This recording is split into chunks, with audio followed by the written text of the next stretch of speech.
5, 4, 3, 2, 1. Stole that from Joe Rogan. What's going on, everybody? We're back. Episode 4. Season 1, Episode 4. I've had this idea in the shower that we should do seasons every 10 episodes. Things change, get better. I don't know. Thinking about it. It's been a month now. Episode 4, yeah. No, we've been grinding. Zion out 6 to 8 weeks with a torn meniscus. But that does suck. It sucks for the league. It sucks for Zion. Really hoping nothing but the best for him, and prayers up for him and everything that he's going to go through for these next few weeks. Probably, the most touted college athlete since LeBron. I think we've all come to that consensus. 6 to 8 weeks out for him. Hate to see that.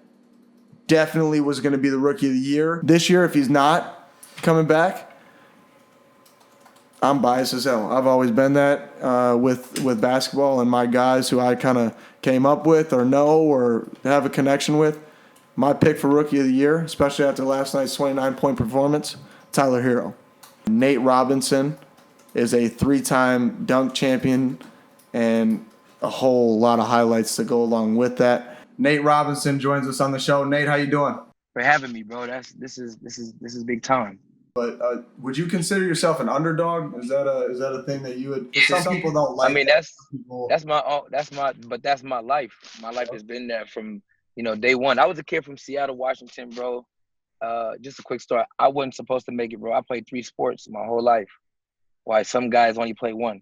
Yep. Why they put all their time in one sport? Man, thinking that this is the sport that's gonna carry you, to the promised land of where you want to go, your pinnacle. So. For me, I use all my sports to help me, that I was gonna pick. I think all my sports helped me into choosing, the right. Yeah, that's an interesting point, because you talk and you bring up the whole specialization, and you hear it all the time.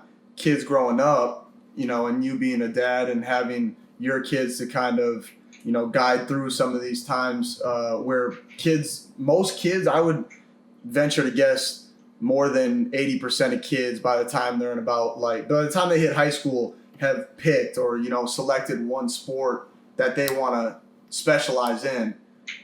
Do you think that helped you not doing that, going the opposite route where you were just you playing everything and different sports helped in different areas? For me, this is for me. I didn't want to make basketball a job for me. It wasn't something that I forced myself that I had to do.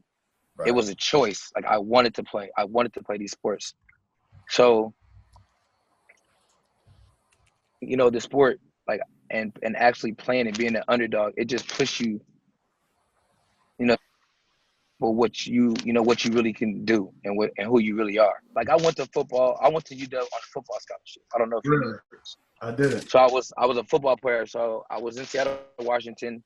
I got Mr. Football in our state as running back. And running back, receiver. I played every position, defense.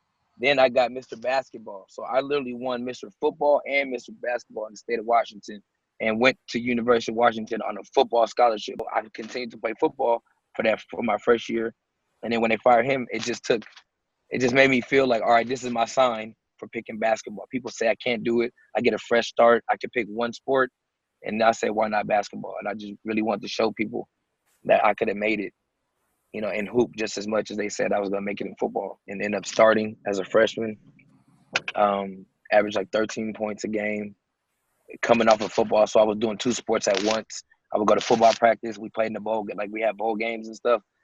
We made it to the Sun Bowl or something, and I would practice during football. I would practice football and I would practice basketball at night. When I got done practicing football, I would go straight to the basketball court, get my stuff changed. I'll be late to practice, but whatever I could get in, I was in the gym getting it in, learning the plays, getting shots up, doing both sports during one time in college. Yeah, I mean, a lot of people, to me, as a college basketball player now, I mean, I think that's, insane, because everybody loves to talk like, oh, I don't have enough time in my day, or I don't have enough, time to do this or do that, or you have the time and you can make the time, like you just proved. If I was to play football, it would help me with my footwork, my being physical. That'll help me on the basketball court by not being afraid to take a screen, to set a screen, to bump a guy, go up strong. You know, it all helped. I ran track too, so that worked on my endurance. I was always in shape more than guys. Some guys were in the gym huffing and puffing. I was standing up, picking up full court. Like, my motor was just different because I was just so built on doing the same thing over and over and playing 3 sports my whole life. It just made me I think it gave me a kind of like a one-up on everybody else because I was putting in the work in 3 different sports. I was never stopping. I was always on the go, going to the next sport, next thing, learning the new things.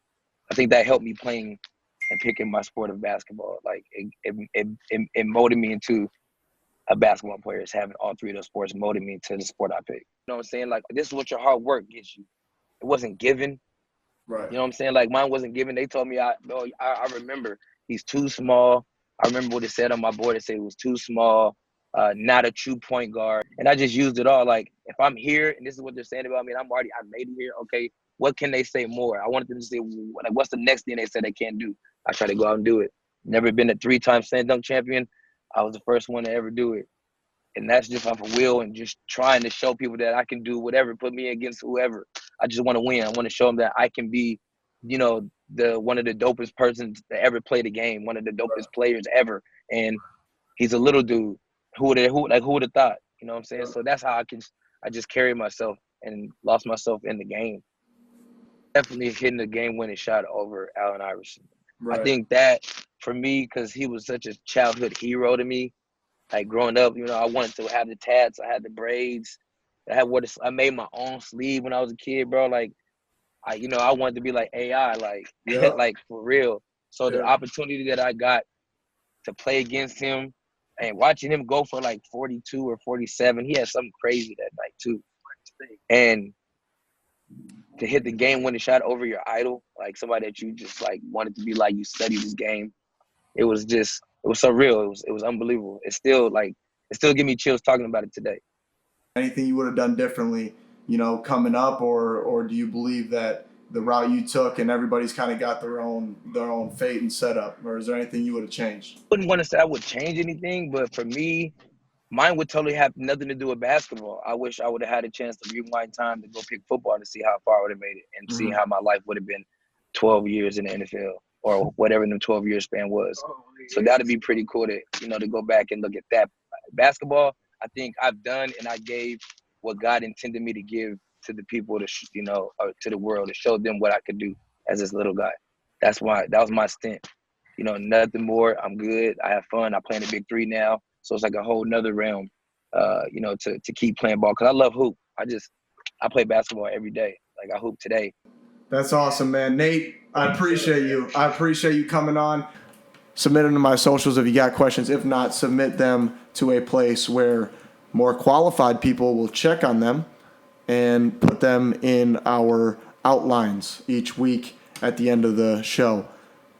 And that can be found at askjordan@itsovertime.com. Submitted by @DGPC7 on Instagram. What's your goal for this basketball season? Win a national title. If that's not your goal, you're way behind the curve. Second question submitted by @E.T345 on Instagram. Who will have a better career, Zion or LaMelo?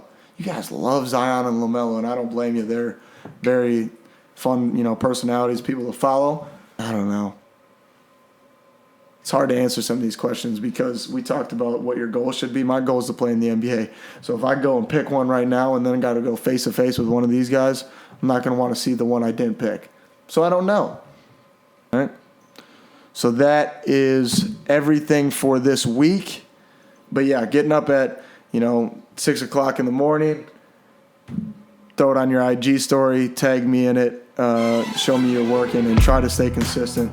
Because that's what separates good from the great, is when things get bad, obviously work. When things are good, that's when you work even harder, and you continue to get up even on the days you don't feel like it, folks. Get up, get after it, be nice to people. I love you, and we will see you next week.